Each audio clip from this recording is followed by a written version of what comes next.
hello नमस्कार स्वागत गर्न चाहन्छु एकै बस्नेत युट्युब च्यानलमा र एकै बस्नेत युट्युब च्यानलमा चाहिँ आज म तपाईँहरूको माझमा एउटा नयाँ भिडियो लिएर आएको छु र आज म तपाईँहरूको माझमा खासै कुनै विषयवस्तु नरहे तापनि एउटा मोटिभेसनल टाइपको हैन एउटा प्रेरणादायक कुरा चाहिँ मैले द वे अफ सक्सेस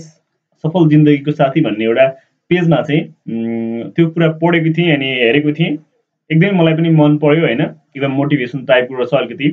हाम्रो साहस आत्मबल बढाउने खालको भिडियो हुनाले तपाईँहरूको माझमा नै भिडियो सेयर गरौँ जस्तो लाग्यो त्यही भएर तपाईँहरूको माझमा यो भिडियो लिएर आएको छु तपाईँहरूलाई पनि भिडियो कस्तो लाग्छ हैन त्यो चाहिँ तपाईँहरूले नै प्रतिक्रियाहरू केही छन् भने कमेन्ट बक्समा लेख्नु होला हैन कस्तो लाग्यो तपाईँहरूलाई मलाई चाहिँ एकदमै राम्रो लाग्यो तपाईँहरूले पनि हेर्नु भयो होला पढ्नु भयो होला हैन सुन्नु भयो होला त्यही पनि तपाईँहरूको माझमा मैले कुरा सेयर गरेको छु यहाँ चाहिँ एउटा साहस भन्ने कुरा छ हैन यदि मैले चन्द्रमामा पाइलट टेक्ने प्रथम व्यक्ति को भनेर चाहिँ है तपाईँहरूलाई सोध्यो भने चाहिँ प्राय सबैले चाहिँ जवाफ दिन्छन् हैन नील आर्मस्ट्रङ भनेर तर दोस्रो व्यक्ति को भनेर सोध्यो भने चाहिँ म ठोकेर भन्न सक्छु त्यो कुरा चाहिँ अब धेरैलाई थाहा नहुन सक्छ हैन एकाधत कसैलाई केही कुरा थाहा होला अब हैन थाहा छ तपाईँहरूलाई त्यो कुरा थाहा छ भने त्यो दोस्रो व्यक्ति थिए एडविन एड्रिनाल भन्ने थिए उनी एपोलो यानको क्याप्टेन थिए र योजनाको मुताबिक चन्द्रमामा जुन व्यक्ति पहिलो पाइला राख्नुपर्ने थियो र थियो पनि र सर्वप्रथम उनीको नेतृत्वमा चाहिँ चन्द्रमामा ओर्लनु पर्ने थियो जब उनले ओर्लने आफ्नो पाइला केही तल झारेको थिए हतपत माथि सारे किनभने उनलाई डर थियो कि त्यहाँ जे पनि हुन सक्छ उनले त्यो साहस त्यो ओर्लने साहस गर्न सकेन र उनी डराए तर आर्मस्टले चाहिँ साहसका साथ आफ्नो पाइला अगाडि सारे र सबै जोखिम मोलेर चन्द्रमामा पहिलो पाइला राखे त्यसैले उनी प्रख्यात बने र सबैलाई पहिलो पटक चन्द्रमामा पाइला राख्दा जे पनि हुन सक्ने डर थियो त्यो जोखिम पनि कायमै थियो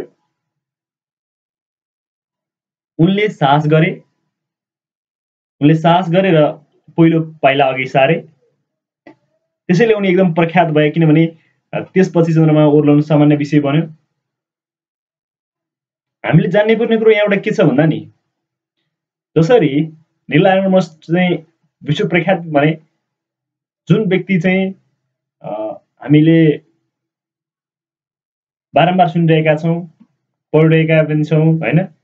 तर जुन एड्रिनाल भन्ने व्यक्ति जुन दोस्रो पटक पाइला टेकेको थियो अर्थात् नील आर्मस्ट्रङ टेकिसकेपछि उनले टेकेका थिए तर उनको नाम एकदम सुनिन्छ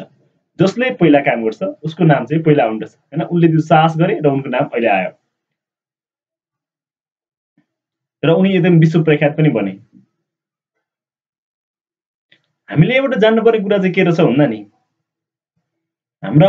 हाम्रो यात्राको बाधा अगाडि ठुला चट्टान कदापि बन्न सक्दैन हाम्रो बाधा त्यसलाई पार गर्ने साहसको कमी हो ओलम्पिक च्याम्पियन बब रिचार्ड्सले लेखेका छन् झन्डै 50 लाख मानिसले मलाई पोल वाल्टमा हराउन सक्थे हो 50 लाखले तर मैले जिते किनभने उनीहरूमध्ये कसैले पनि पोल उल्टाउने साहस गर्न सके आफ्नो क्षमता विश्वास गरेन र उनीहरू पछि पर्न गए साहस के हो आफ्नो चारैतिरको विषम परिस्थितिको बावजुद पनि अघि बढ्न सक्नु दृढता लिन सक्नु साहस हो जोखिमलाई मोल्न सक्नु साहस हो डरलाई जित्न सक्नु साहस हो सायद 17 पटक चुनाव हारिसकेपछि पनि अझ अर्को पटक चुनाव लड्न साहस नगरेको भए जुन अब्राहम लिङ्कन छन् उनी पनि गुणगाम नै रहन्थे आफ्नो जायजा सबै बेचेर कम्पनी खोल्ने साहस नगरेको भए होल्डा एउटा मजदुरको रूपमा रहन्थे सबैले असम्भव भने तापनि साहस गरेर जहाज उडाएर देखाउने साहस नगरेको भए जुन राइट्स दाजुभाइ थिए उनीहरू साइकल पसलमै जिन्दगी बिताउने थिए खाली खुट्टा फुटबल खेल्ने साहस नगरेको भए आज पेले जन्मिँदैन थिए र सफलता चुन्नु अघि बढ्नुपर्छ र अघि बढ्न साहस चाहिन्छ हर साहसको पछाडि नै जित लुकेको हुन्छ